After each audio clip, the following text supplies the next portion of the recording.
I was raised in a little lumber town in northern Idaho. It was during Depression times when we had many, many lumberjacks. They were there unmarried, middle-aged probably, many of them, and life didn't seem to have much meaning for them. And at an early age, I thought, who is going to talk to God about them? We were never sure what the nuns did. You know, I loved them in school, but then they sort of disappeared after that. And they used to go to church 2 by 2. And we always laughed. We thought they looked like penguins, you know, when they were all walking. I grew up in an Episcopalian family, Methodist mother actually, and Episcopalian father, and drugs were starting to come in LA. And they wanted to send me to a safe place. So they sent me to Providence High School. And it was probably the least safe place as far as my parents were concerned because I became a Catholic there. I worked at Boeing's during the wars, and I was in the welding shop. They prepared me for riveting. But I went in the welding shop, there were 30 men or 2 women, and the other one was married. So you know I had all kinds of attention. And I lived in the university district. My aunt had a boarding house for young boys at the university. So 17 guys lived in the house. So it wasn't I didn't have dates and fun. I had lots of them. I don't think it's a mysterious, mystical type of thing. I think it's a very true but reasonable kind of response to knowing who you are. If it's a bolt of lightning, I didn't get it.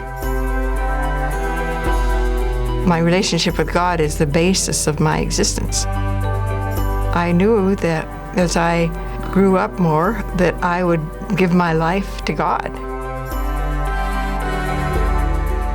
When I graduated from high school, I wasn't particularly interested in going right away to the community, even though I felt called to it.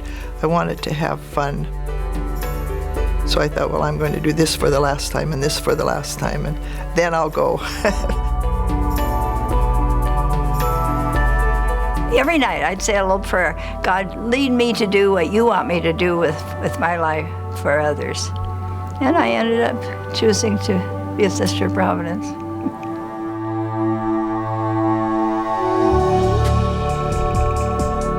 Humility, simplicity, charity.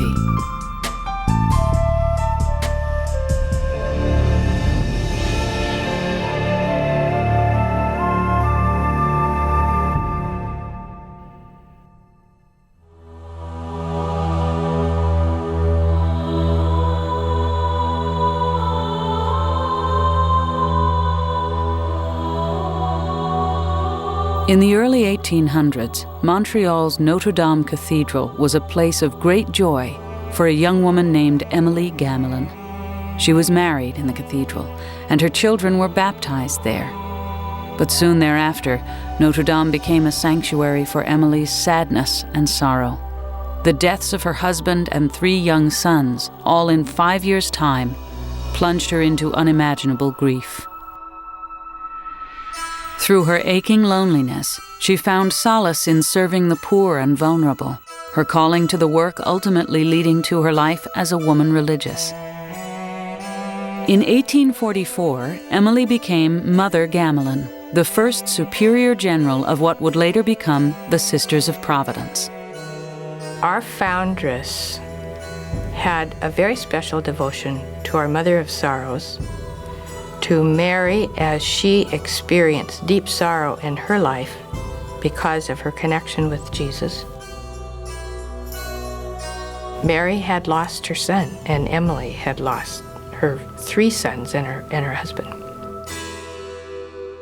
As foundress, the basic truths of her life, and those of all Sisters of Providence to follow, were, in her own words, humility, simplicity, and charity.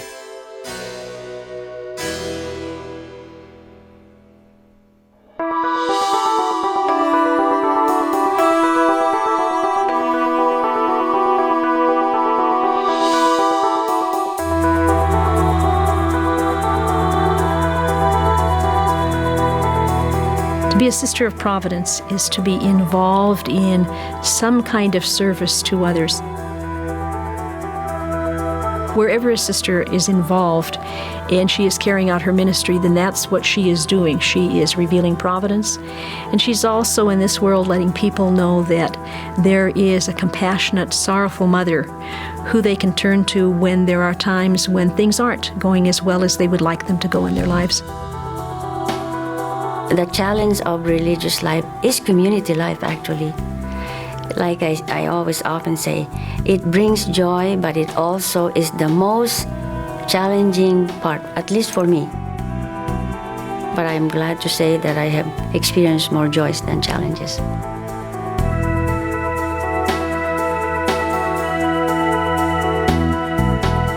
I think if you've been around older sisters, you can come to realize that the spirit is ageless.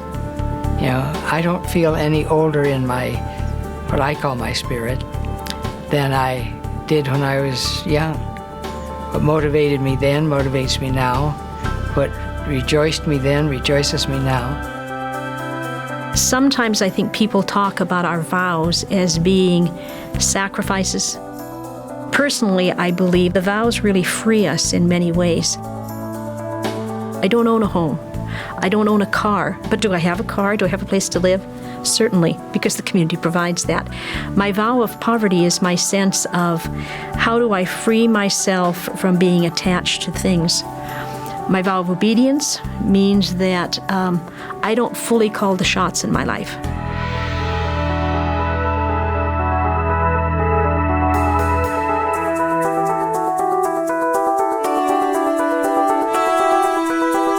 So being a Providence woman, I find myself being a woman of compassion, but I want to be an integrated woman.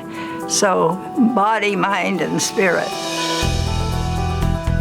I guess I'd say I've lived a religious life, but I don't think I knew when I entered what that meant. So it's a way of living and being. But you've got to be a human being first, and then you make it a religious life.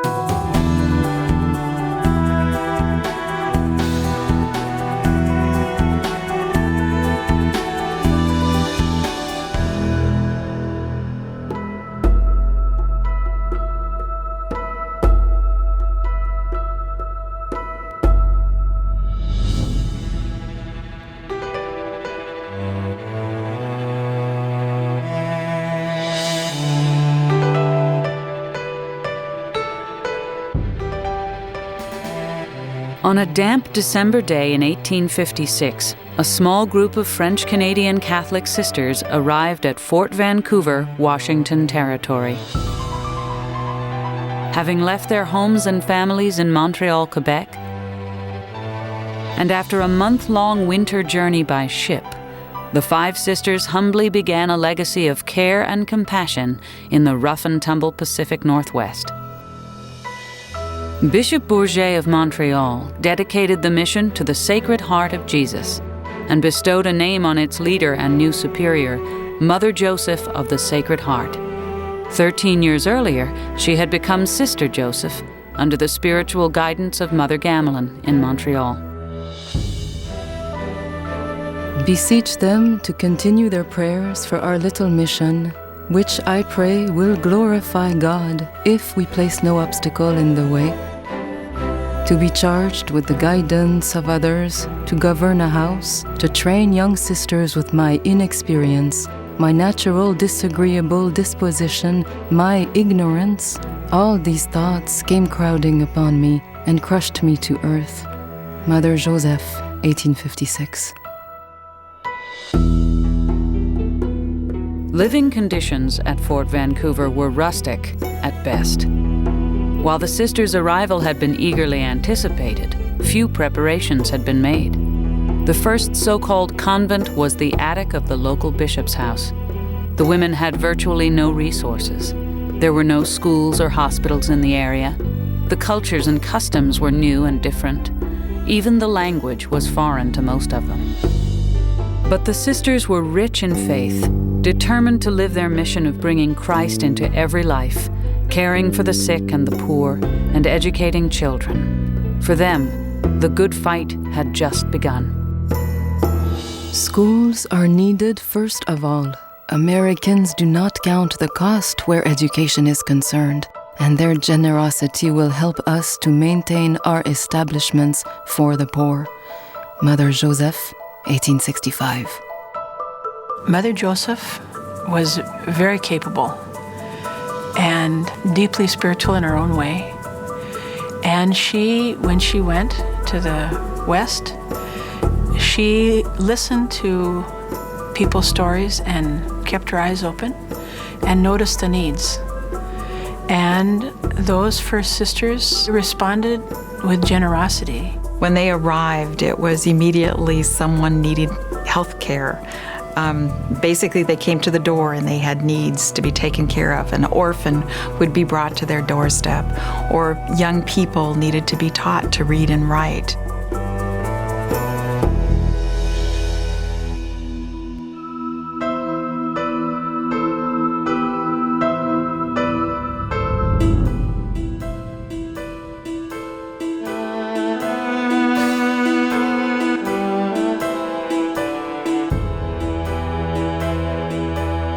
We are called to serve the poor. And if you do not have an education, if you cannot work yourself into the system, then you are extremely poor and you can only get poorer. And so what we have done in the story of Catholic schools in the United States of America is take these children and provide them with the opportunity to be able to read well, to be able to write well, to be able to work with numbers, to understand science, to begin to understand how things should work and function so that they can make a difference in the world.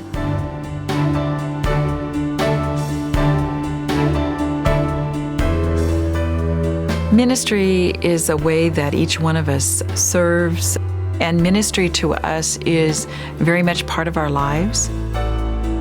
It's looking at what are the needs within our church, within our society, and with the gifts, with our education or experience, how do we respond to that?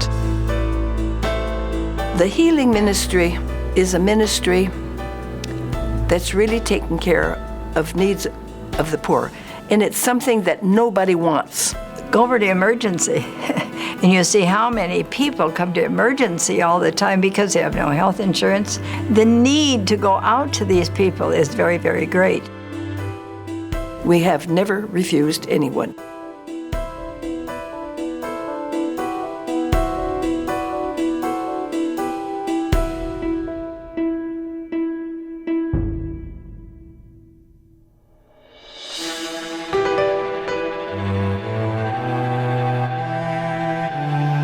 The sisters wasted little time in opening the territory's first school, and shortly after, the Northwest's first permanent hospital. The turn of the century found them traveling across and changing an entire region. By whatever means available, they traveled across Washington, Idaho, Oregon, Montana, British Columbia, and ultimately Alaska and California on their continuing mission to nurture and educate. Many trips were for the express purpose of begging for support of their institutions, often pleading with miners for flecks of gold dust and small nuggets. During Mother Joseph's 45-year ministry in the West, more than 30 schools, hospitals, orphanages, and homes were founded.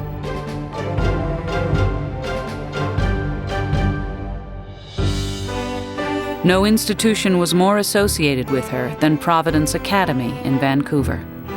Constructed under the watchful eye of its architect in 1873, Providence Academy was built as a girls' boarding school. The architect, Mother Joseph herself. Natural gift she had for being able to put that all together in designing, in being an architect of pretty complex buildings, especially for the days in which they were built. And somehow she could do all of that.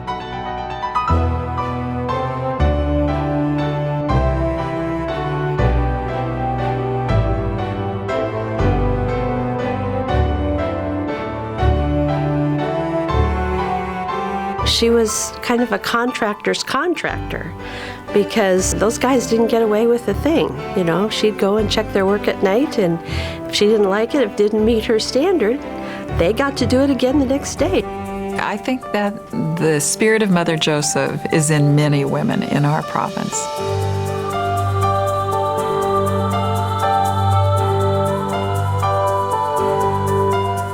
They see this passion this woman had and what she accomplished, and with often the obstacles that she dealt with that have made a difference in their lives. That is something that maybe we all strive for at times, to have the strength that she did in times that can be challenging for us.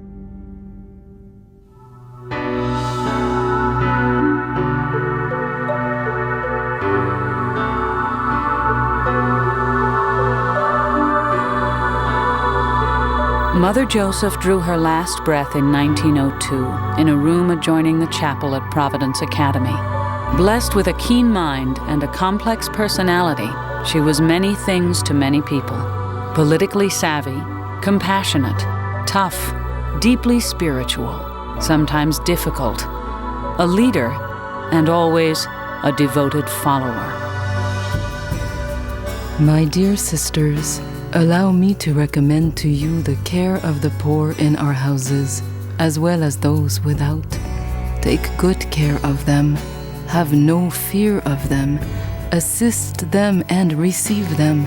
Then you will have no regrets. Do not say, this does not concern me. Let others see to them. My sisters, whatever concerns the poor is always our affair. Mother Joseph, 1902. The poor we can find everywhere. And as Mother Joseph said, if we don't serve the poor, the community will end. Well, I think if the Sisters of Providence are going to continue, we've got to make changes. I think we're going to look a lot different from a group of celibate women living together, conducting ministries. The ministries that have begun are going to continue through people that have also been touched by that same spirit that Mother Joseph and the four sisters had in 1856. You know, even if we don't have more Sisters of Providence in the next 20 years, we have lots of people committed to the mission, and that's the important part. See, we're talking about alternate lifestyles. We will always have vows, and we will live simply, etc. But I believe that maybe the time has come where maybe we're talking about associates, Providence associates, and Providence men and women doing the same type of thing that we are. There may be married couples living in community with us. There may be single men, single women. Those may be the communities of Providence. So even now we're already talking about Providence people instead of Sisters of Providence. I think there'll always be something that we can do, and I hope we'll be there to do it, to meet the need that presents itself today. 5 arrived in 1856. In the century and a half since, hundreds have answered the call and become Sisters of Providence, serving in ministries across the West and around the globe.